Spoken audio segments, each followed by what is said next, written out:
What's good, everyone? RagingYoshi here. And so I've decided that since I've been putting up so much Hex Shards of Fate content on my channel, I'd actually run through the tutorial for you guys just so that people who aren't really super accustomed to card games can understand what's going on if they choose to watch these videos. And of course, the tutorial comes with a dumb little story, so that means I have to do the voice acting. The sun has just set over the small farming town of Westbury. You are Trevor Fenn, a knight of the Chimera Guard, sworn to protect the citizenry. Looks like it'll be another dull patrol this evening.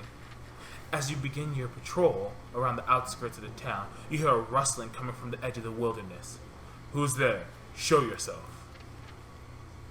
A gargantuan maggot emerges from the edge of the woods and slithers towards the nearest farmhouse. Where did that thing come from? Stay back, slug.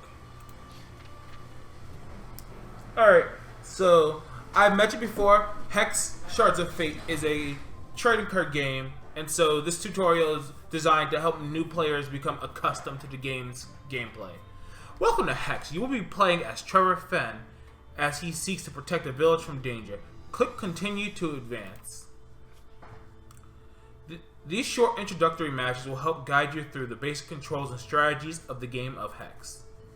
Your champion details are located in the bottom corner of the screen. Here's a champion, right here, Trevor Fenn.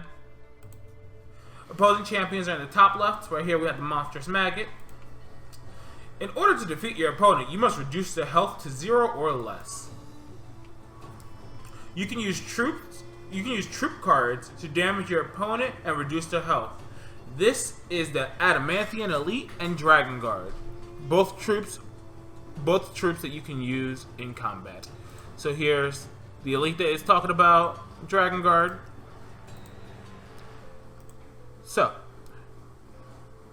the number at the bottom left corner of the troop is the attack, which indicates how much damage the troop deals in combat. Once per turn, you will be given the opportunity to attack your opponent with any of the troops you control. Let's attack the enemy now. So now, when this gives us the ability to attack, we can select individually who we want to attack with, or we can hit the F4 key to just attack with everything. The yellow line on them means that we are selecting them to attack. So we're going to choose attack with both. Troops become exhausted, means they're sideways, when they attack. Well done, your attacking troops will now deal damage to your opponent's health. The giant maggot slithers close to you as you prepare to attack. No harm will come to this village on my watch. Alright, and we have vanquished the giant maggot. Alright, match 1 of 5. We reduced our opponent. So here's a summary of the stuff we have learned from this match. Reduce your opponent's health to 0 to win the game. Attack with troops to damage your opponent. Troops become exhausted when they attack. And the troops attack determines how much damage it deals. Your attack caused the maggot to recoil and fall limp. Disgusting. A piercing screech draws your attention upwards. A giant winged bat-like creature swoops down and lands before you. A Duskwing. These corrupted beasts are the servants of Necrotic. The Duskwing screeches loudly. Stay back, you winged vermin. I will not let you claim a single host for your master. Alright, now we are in tutorial battle 2 of 5. Champions have different starting health totals, but your goal remains the same. Reduce your opponent's health to 0 before they do the same to you. You can accomplish this task by playing cards from your hand. You can get a better view of the cards in your hand by moving your mouse cursor over them. So when I do this, it makes a little card pop up. You can also right click on cards to blow them up like that. Bam. In order to play troop cards, you first need resources. Diamond Shard is a type of resource. Click the Diamond Shard in your hand to play it. Diamond Shards give you 1 diamond threshold, indicated by the symbol, you see it right here, which is needed to play diamond cards. There are 5 shard types in Hex: Diamond, Ruby, Sapphire, Blood, and Wild. Playing the Diamond Shard has also given you a resource point. Resource points are used to play the cost required to play cards. You can track resources and thresholds at the bottom of the screen. So down here, right here, we have our resource, our available amount of resource and our maximum resources and our thresholds. Over here, this actually also tells us the number of cards we have in our hand. Your resources are displayed as a set of two numbers. For example, you currently have 1 of 1. The number to the left is called temporary resources. It indicates how many resources you have available this turn. The number to the right shows total resources points that will replenish at the start of your next turn. By playing Shards, you increase the number of resource points you are given each turn. If you were to spend a resource point this turn, the indicator will display 0 of 1 to show that you have spent your only resource this turn. On your next turn, your resources will reset back to 1 of 1. So at the beginning of each of our turns, the number on the left will reset back to whatever the number on the right is. So right now we have 1 of 1 because we only played one resource so far. On our second turn, we play a second resource. This second number will be 2. And then every turn this would reset to 2 until we played another resource and increased it to 3. You may only play one resource card on each of your turns, and you do not yet meet the requirements to play any other card in your hand. So click the button to end your turn. It is now your opponent's turn. This is indicated by the highlight around their champion portrait. So because they're highlighted, we can tell it's their turn. The Duskwing's hateful eyes stare back at you. Your foul blood and magic is no match for a member of the Chimera Guard. Alright. Your opponent played a blood shard resource and selected to end their turn. Click the button to advance to the end of their turn. At the start of your turn, you draw a card from your deck. So over here we have our deck, and bam, a card from our deck floats into our hand. So we have the ability, we can play another resource. Remember, we can only play one resource per turn and only on our turn. So we will play our second resource of the game. So the resource cost required to play a card is listed in the upper left corner of the card. Rigid Buffalo in my hand has a cost of 2. So this is the actual cost to play it. 2. So long as we have 2 resources available in our temporary resources, we can play this that turn. Directly below the cost is the threshold requirement. The Rigid Buffalo requires 2 diamond thresholds. So, as it says right here, this says we require 2 diamond thresholds. So what happens is, so long as we have 2 diamond thresholds here, we can play this card. So it's basically, you need to have this to even be able to play the card, and then if you have the resources, you can cast it. Cards in your hand that can be immediately played have a glowing border around them. You need both the resources and thresholds needed to play Rigid Buffalo. So click the glowing card in your hand to play it. So now we play our Buffalo, a lovely 2/3. When troops enter the play, they are affected by troop trauma. This prevents them from attacking the turn they are played. You have spent all your resource points and your Rigid Buffalo cannot attack. Click to end our turn. Alright, we got our first nerd on board.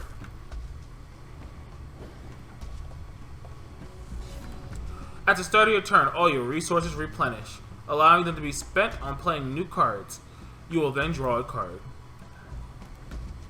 You have drawn a resource of a different shard, a ruby shard. Play this resource to give you a ruby threshold. The Baby Yeti cards in your hand have a resource cost of 1 and require a single ruby threshold. We can now play a Baby Yeti. Nice! Notice that our resource counter has now changed to show that we've used a resource point. We still have 2 out of 3 resources available this turn. There is no limit to the number of non-resource cards you can play in a turn. You still have the resource points and meet the threshold requirements to play yet a second Baby Yeti.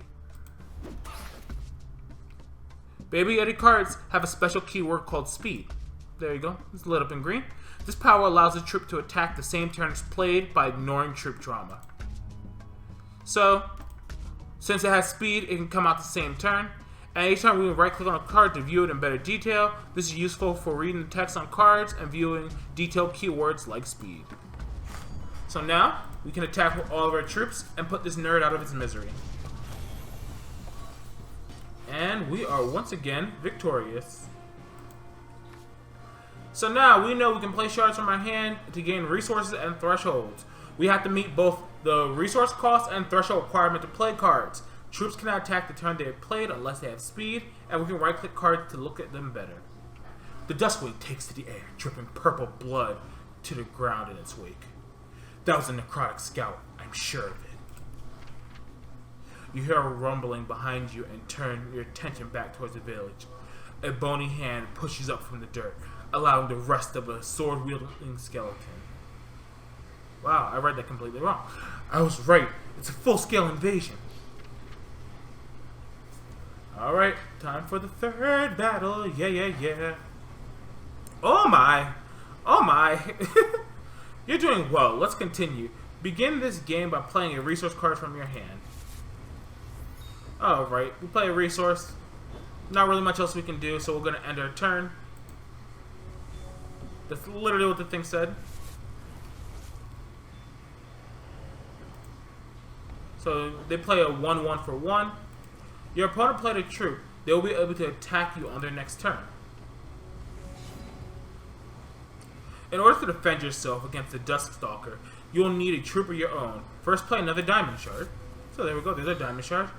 Now, we have the ability to play our Rigid Buffalo, so let us do so. Your troop has trauma and can't attack, but you will be able to protect yourself from your opponent's attack. Click the button to end your turn. Your opponent has attacked you with their troop. Ready troops can be used as defenders to protect your health total. Let's go over how to use them to block. First, click on your Rigid Buffalo to select it as a blocker. Then, select the troop you would like to block, the Duskstalker. Finally, click the block button to confirm your selection. So I just click on my guy, click here, and now we can confirm our block to protect our life.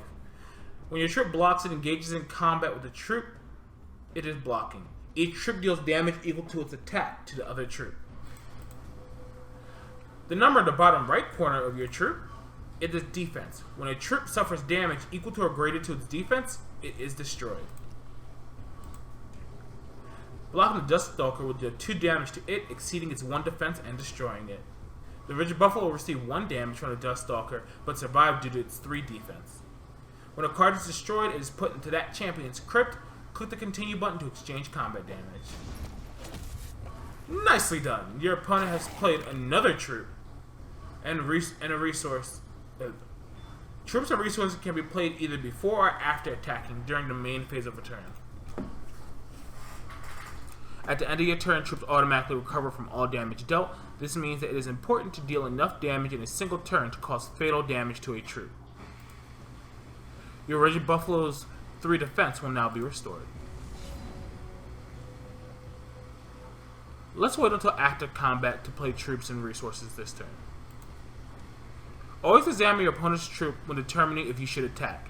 Your opponent's zombie has 2 attack and 2 defense. If it defends your Rigid Buffalo, the zombie will be destroyed and your buffalo will survive. So, basically, we have a clear advantage on our opponent, so we have no reason not to attack. Your opponent has decided not to block, meaning that your Rigid Buffalo will instead damage your opponent. After you've attacked, you can still play resources and cards from your hands. Play a Diamond Shard from your hand. You now have 3 resources required to play Priestess of Light. Oh, yeah, Priestess. I thought it was Princess for half a second. This troop has a deploy power. Deploy powers happen when the card enters play. Princess of Light's deploy power had increased your health total by 2. So take a look at her. She says deploy gain 2 health. And so that's what happened. Our health went up to 24. Well done. Now end your turn. Your opponent has attacked with their zombie. Exhausted troops are unable to block, so you cannot block with your Rigid Buffalo. Your priestess is ready to block, however it will be destroyed by the zombies to attack and only deal 1 damage in return. Your health is high enough that it is safe to take 2 damage from the zombie, in exchange for preserving your troop. You can skip combat button on the left to declare no troops as blockers.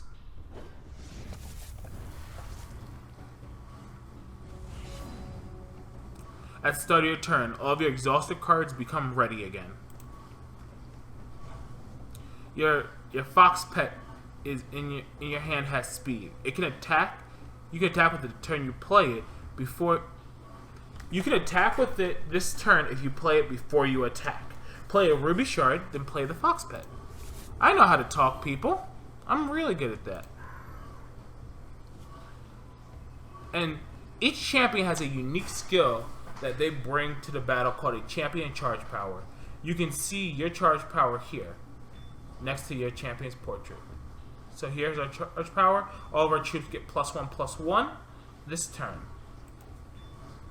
Champion charge powers have various different costs and effects.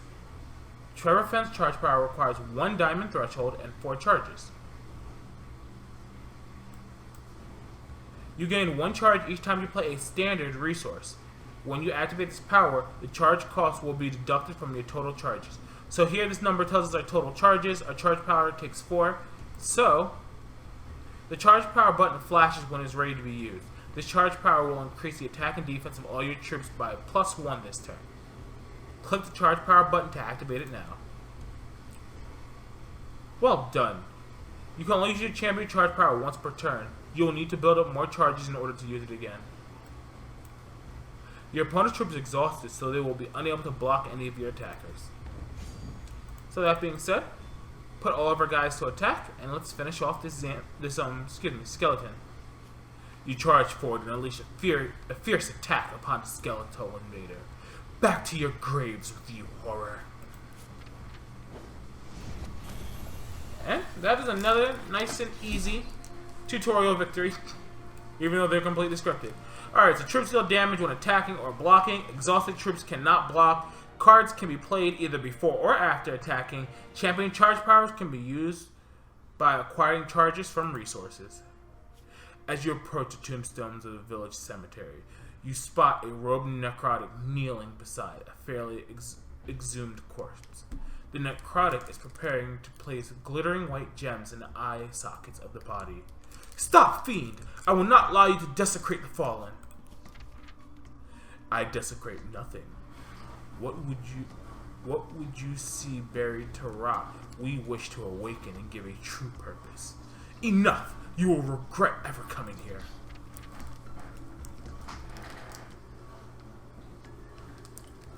Alright. You seem to be getting the hang of things, but another opponent stands before you. Start this game by playing a Diamond Shard and the Phantom in your hand. Alright, so as I said, we'll play the Diamond Shard and our 1/1 Phantom, which has the ability Flight. You have spent your resources, so we will end our turn. This game is very simple, but I find it very fun. Your Phantom has the Flight keyword.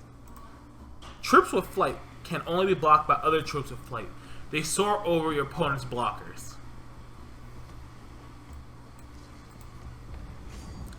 Your opponent's troop does not have Flight and cannot block your Phantom. Attack with the Phantom.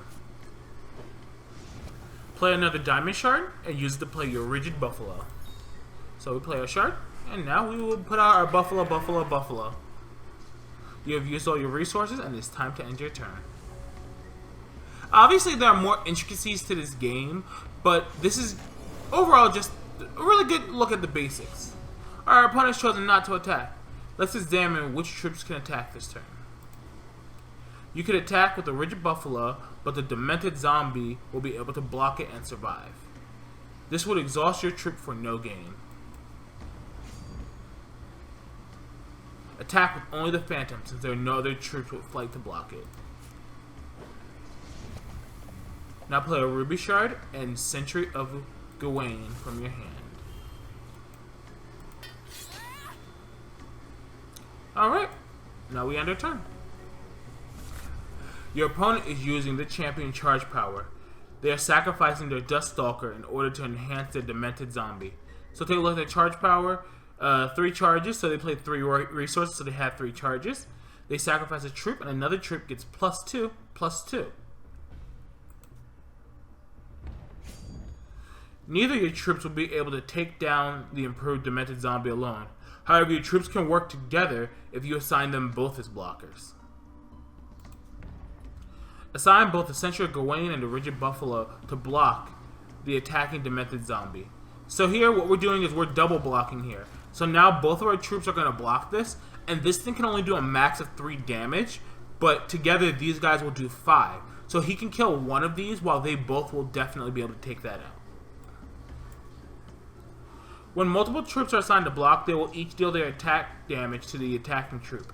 Your troops will combine to deal 5 damage to the demented zombie's defense. Your opponent must choose which blocking creature to damage first. He will either deal all 3 of his damage to the rigid buffalo, or deal 2 to the sentry and carry over the remaining 1 to the buffalo. Good, you managed to take down the zombie while only losing 1 blocker. Using multiple blockers can often be effective, but remember that your opponents can use this same tactic when they have ready troops on defense. Alright, so our opponent, they're putting out this thing right now. Vampire is a 2/2, life drain, and flight. Your opponent has played a vampire troop, which has flight. They can now use to block your phantom if you try to attack. The vampire also has the power life drain. When the vampire deals damage, the opposing champion will also gain that much health. You've drawn a new type of card, a basic action called Crackling Bolt. When you play an action card, it has an immediate one-time effect, and it is then put into the crypt. Action effects are always described in the card's text box. So here, we have Crackling Bolt. It will deal 3 damage to target troop or champion, and we will gain a charge. Crackling Bolt will allow you to deal 3 damage to target troop or champion by selecting the target of the action. Many actions or powers require you to select targets when you use them. Crackling Bolt deals 3 damage, more than enough to destroy this pesky vampire. Click the Crackling Bolt to play it, then click the vampire to select it as a target. So, we'll click it, we select our target, and then shaboom, it's gone. And now we can play the Ruby Shard in our hand. We have no charge to use your champion's charge power. Use it to improve your troops this turn. And now, we will attack with both of our nerds, since our opponent has no blockers. And now we end our turn.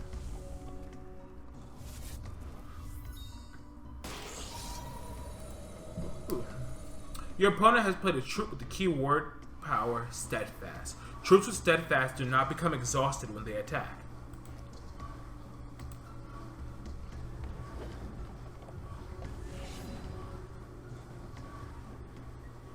You now have a different type of card, a quick action.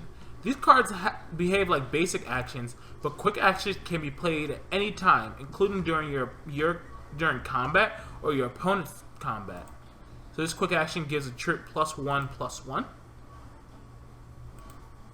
Because they can be played during combat, quick actions can be used to surprise your enemies and turn the outcome of an attack in your favor. Let's use bravery to outwit your opponents during your attack. So we're going to attack with all of our troops. Now our opponent has declared block on our rigid buffalo. So now we're going to play bravery on our rigid buffalo.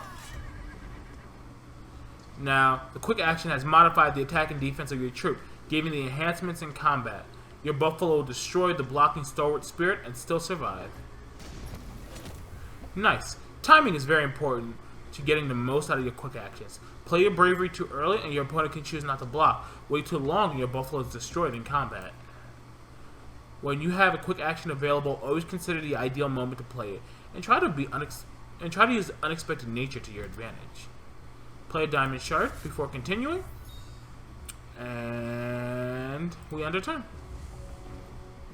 So, real quick, I'm just going to bring this up.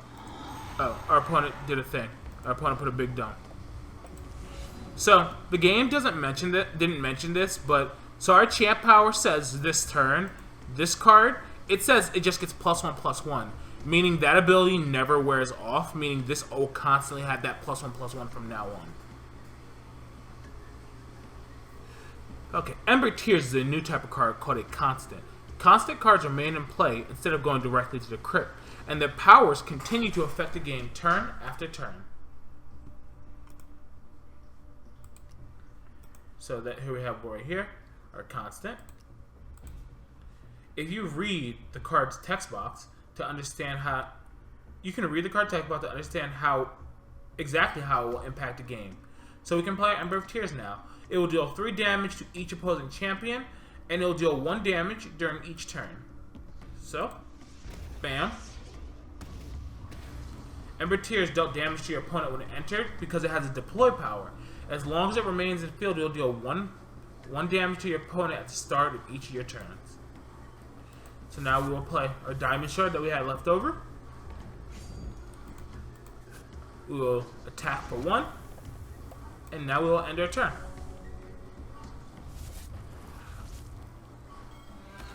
Alright, our opponent has played Command Tower, a new type of card, and Artifact. Artifacts are cards that remain in play just like constant troops, but they have no threshold requirement. So in all technicality, you can squeeze artifacts of all types into your deck. This particular artifact will improve the attack power of your opponent's troops. Oh! What? Hold on, what did you do? Rock Cast. Destroy opposing troop would cost 3 or less. Okay. Your opponent played an action which destroyed our Rigid Buffalo. So we can right click on the crit to examine the cards there. Without a ready troop, we are unable to block. Do you see what happens when you mistake courage for foolishness, knight? Once you are awakened, you will understand the folly in all your chivalry. I will not give up. You haven't won yet.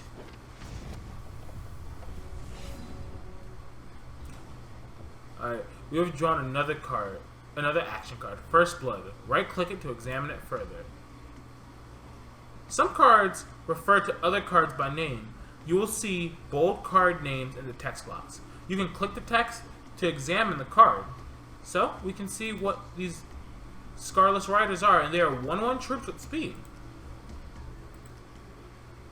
So now, let us play our First Blood. And now, we have just enough troops to end this game.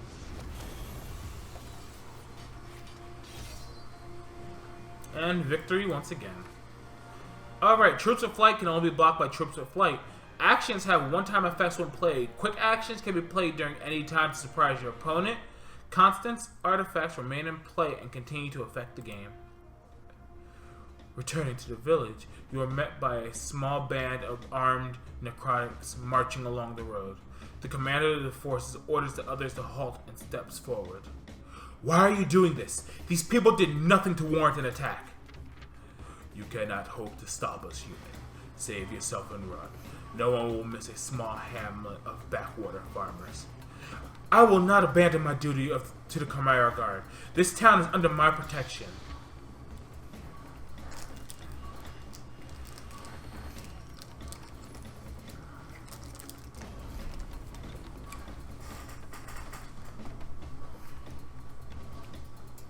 Before each game, a coin is flipped to decide who will go first.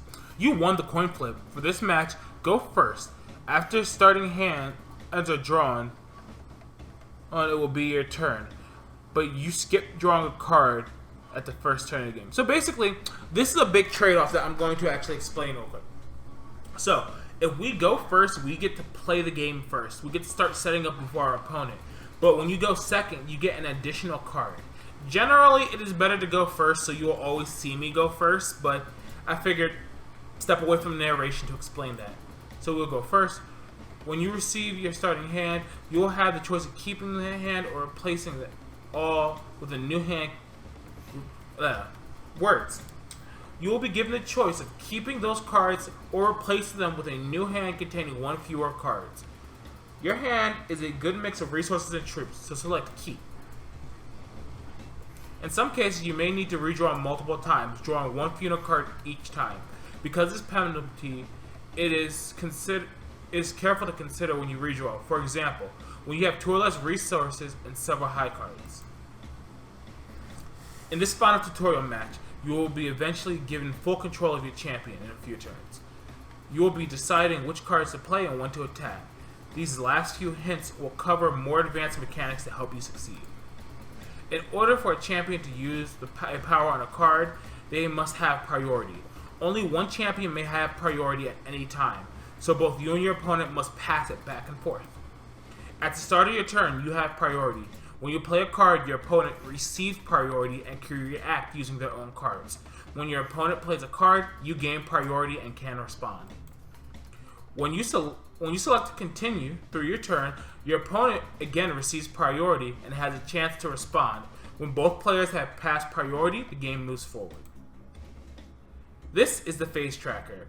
It lists the current phases and can be used to track the order of all phases in a turn. It also indicates which player currently has priority. You are now in the first main phase. During this phase, you can play your resources, troops, and basic actions. Play a Diamond Shard and a Phantom before advancing. So, just as it says, we're going to play Diamond Shard, and we're going to play our Phantom. After the first main phase is the attack phase. Because you have no troops that can attack this turn, due to troop trauma, the attack phase will be skipped. You are now in the second main phase. You can choose to play resources, troops, and basic actions after attacking, instead of during your first main phase. Alright, so we will end our turn. So I actually like that this tutorial explains priority, because that's one of the hardest things for me to explain to newer Magic players. So first we'll play a Ruby Shard. Now we attack with our Phantom. Since it has flying, this guy does not have flying, so it cannot block it. And now we end our turn. Your opponent has played the action Scorch. This will deal 1 damage to your Phantom, just enough to destroy it, but it's not too late to save your troop. Whenever a card is played, it does not immediately affect the game. Instead, it is put onto the chain and waits to resolve.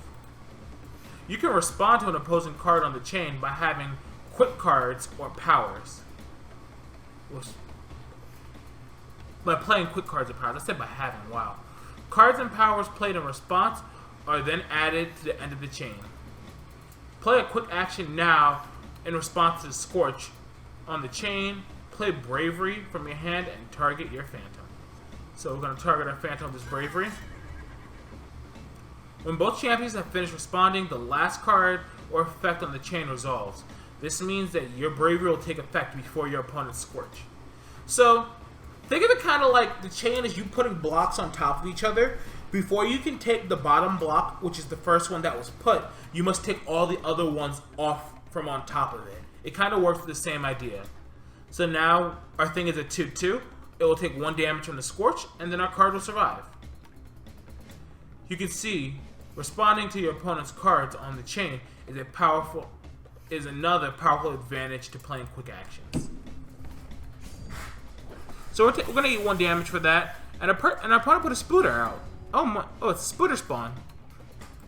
The Chimera Guard Officer is a troop with an activated power. When you play this card, its power can be activated many times by paying the listed cost each time. Now play this troop. Activated powers have a variety of costs. Chimera Guard's power requires 1 resource and will also exhaust your Chimera Guard. Each time this power is spent, you will gain 1 health. Troops with troop trauma cannot be exhausted to pay costs, so you must wait until the next turn to activate it. After that, you can double click on the card to activate its power. There is always something new to learn or discover in Hex, so mastering the game can take some practice. However, you already know the basics and you have the tools necessary to succeed in battle and beyond. You are free to make decisions of which cards to play and when to use powers and which troops to attack with, as you see fit. Good luck. Lay down your sword, human, and I shall end your pain swiftly. Never! Okay, it didn't end. Alright, so we haven't played a resource this turn. I'm actually going to run out our Ruby. And since we have our Flyer and they have no way to deal with it, I'm going to swing. Now, there are other small mechanics and such that this tutorial did not explain, but it did explain most of them, which I think is pretty good. Alright, our opponent's moving to combat phase. If we wanted to, we can chump block with this guy and take out his 2 damage spider spawn, but I think I would rather not right now. Yeah, I'll take the hit from that.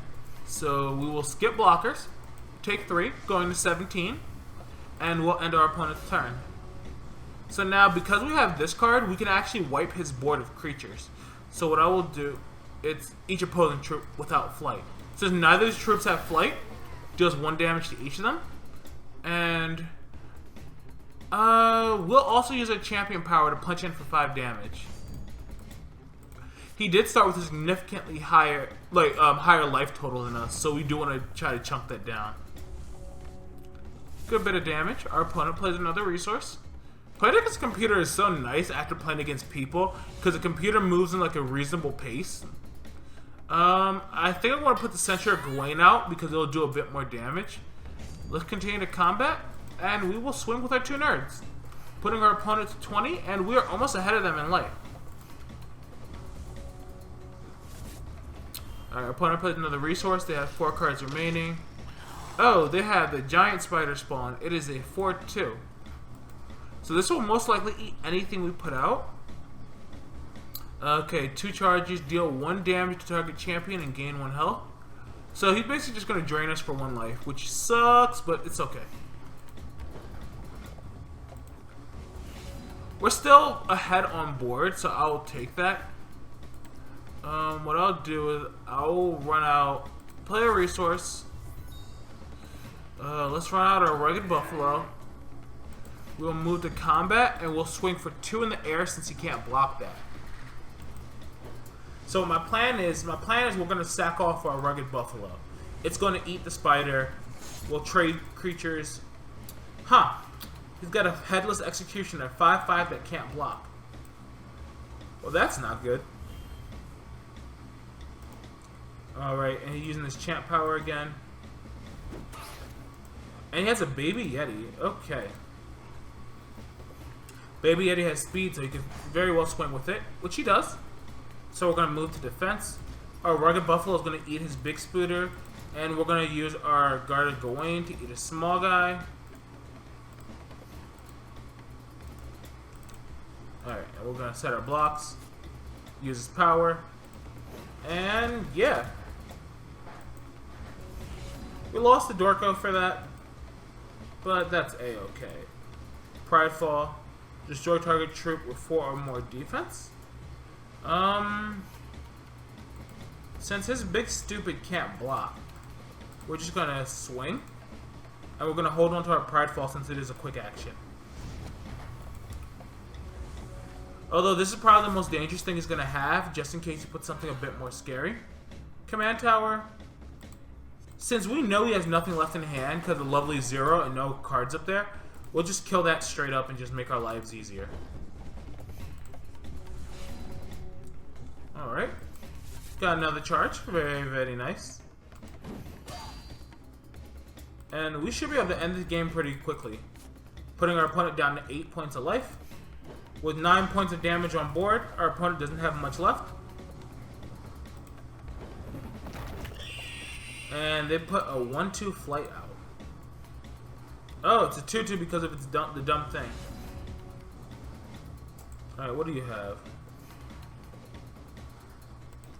Let's see. We're going to move to combat. We're going to attack with a 2... actually, I didn't mean to do that. I didn't realize this thing was a 3/2. I thought it was a 3/3. My bad. Next time the game should end, though. Flight, and when we draw a card, we reveal it and we gain life. This puts our opponent to 6. Our opponent has no cards in hand. We gain 2 life off that. And now we will punch our opponent in the face 1 final time.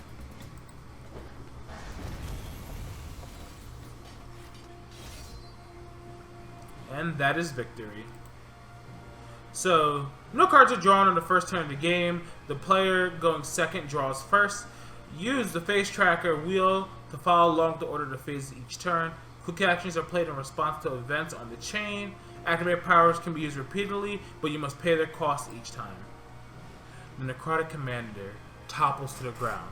As his company begins to advance upon you, the sky, it suddenly turns a piercing bright blue. Huh? You and the Necrotics look up. A streak of brilliant blue fire passes overhead, dappling the sky in a shimmering indigo. In a moment, it passes over the eastern horizon and out of sight. What was that? The Necrotic appears to be as surprised and puzzled as you. They hesitate for a moment, then turn away from the village and head off in the direction of the blue light, leaving you alone and confused. I must inform the commander at Warren Citadel. They will know what to do.